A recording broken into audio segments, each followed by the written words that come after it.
folks, and welcome back to Running Geek Girl. My name is Heather, and I am glad you are here today. Now, I'm going to start giving you a little bit of information about my work in physical therapy. Yes, I am actually seeking physical therapy for myself, and I am taking the risk that this could be a TMI situation, but I don't care because the chances are good that if you are a female over the age of 40 and you have experienced childbirth, then you may be experiencing the same problems that I am having. And that is issues with a weak pelvic floor. Now, according to research that was funded by the National Institute of Health, there are at least 24% of women in the US that are affected with one or more pelvic floor disorders. And the study also showed that the frequency of pelvic floor disorder also increases as you age. So it affects nearly 40% of women age 60 to 79 and 50% of women 80 and older. So a lot of this is very typical for a woman my age, someone that is in their 40s and pushing their 50s. So what is a pelvic floor disorder?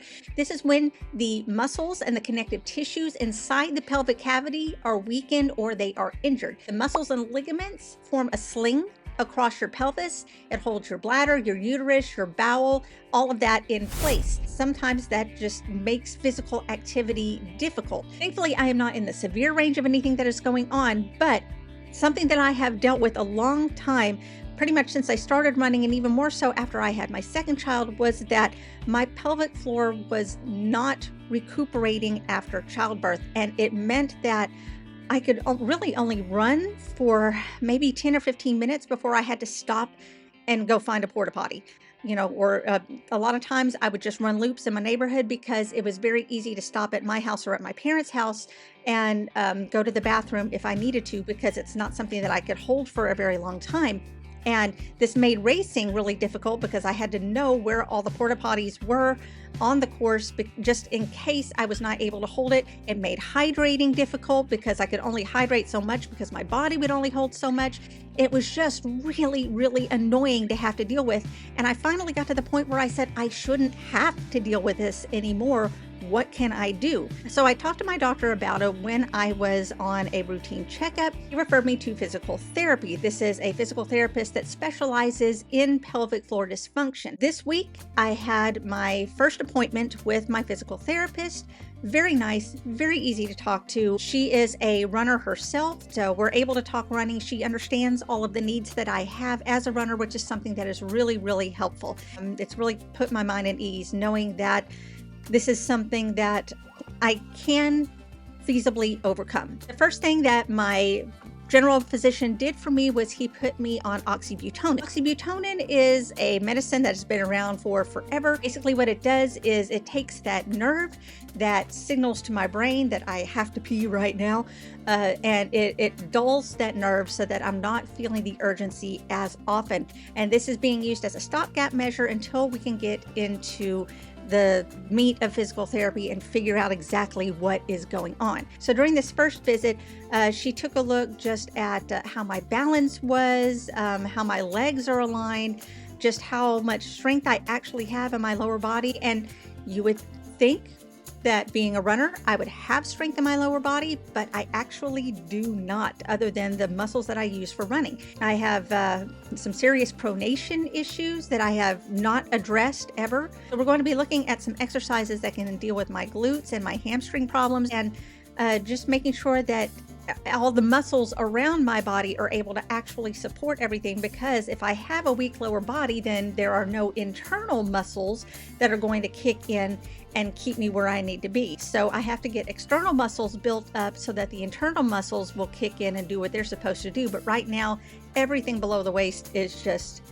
not functioning the way it's supposed to do. So that is my start with physical therapy. Again, maybe this is TMI, but looking at the statistics, you may be dealing with something like this yourself. And it's not just women, there are men that deal with this as well, having a weak pelvic floor. So if this can help someone who is going through something like this, then I am happy to share my experiences with you and let you know that you don't have to keep running like this, that there are things that you can do in order to help correct this. I'm just really holding out hope that maybe we can make some progress, make things a little bit easier, and one less thing to think about while I am out there running. So that's week one, and I'll catch up with you later. So today was my second physical therapy session for weak pelvic floor. And this one involved an internal exam, uh, testing just like muscular strength and endurance from the inside, and found out that actually the muscles inside the pelvic floor are stretched so tight that they are rendered completely ineffective, and therefore they are weak, and that everything that needs to lift up in order to support lower body is not lifting up. So a lot of this is going to involve strengthening my glutes and hips, which I knew was going to be a sticky point. I knew that I was weak there, but now I definitely have a reason to work on it if I'm going to solve any of my weak pelvic floor problems. So this week, she gave me an exercise band and some specific exercises to do. So it's all about firing up the muscles in my hips and glutes and trying to get them where they need to be in order to fully support everything that's going on, because apparently as I run, everything is so weak and stretched so tight that nothing is supporting me internally, and therefore that's where I'm running into problems. And now on the days where I would be doing cross training, I'm using that as my physical therapy exercise day. So that's what I have learned in week 2, and we're just going to see where this takes us. So that's it for week 2. So week 3, I have actually been keeping up with my exercises that my therapist prescribed to me, and uh, I definitely feel it in my glutes. I never knew just how much weakness I had in my hips and my glutes before. I would have thought that they were just fine with all the running that I do, but apparently not. It's not just me. It's just affecting me a lot more heavily than some women. So I have been given a few more exercises to add to the ones that I'm already doing. She doesn't want to add a whole lot of jumping at the moment, just in case that jostles me just a bit too much. Some little lunging toe touches, and again, that's just because we're trying to activate everything in my hips. Yeah, like I said, my glutes have been pretty angry with me and not wanting to heal. Of course, I've always been a slow healer anyway, so that shouldn't come as too much of a surprise. I mean, we are making some progress. She's also given me a few breathing exercises to do, not just before bed in order to activate my parasympathetic system, but some breaths to do while I am running, because right now it feels like at least once every mile my body is going, we have to stop and go to the bathroom. In order to kind of fight the urgency of that, I need to concentrate on taking deeper breaths. And if that means having to stop and walk so that I can take deeper breaths for at least, 3 good breaths, then so be it. But it's very hard to shift into parasympathetic mode when you're already running, because your body is already in flight mode. But I am able to go longer distances. I was able to go at least 2 miles today without my body sending me a signal to stop, which was very good. I really, really want my glutes to stop hurting, and I just know that comes from them being weak, and we just got to get rid of this weakness. We got to fix the stability issues, and ultimately this will not only help with the pelvic floor issues, but it's also going to help with my running as well. That's where we are for week 3. I will catch up with you again later. So oddly enough, a lot of the internal problems have been on my right side, and they have since migrated to my left side, which nobody was really expecting.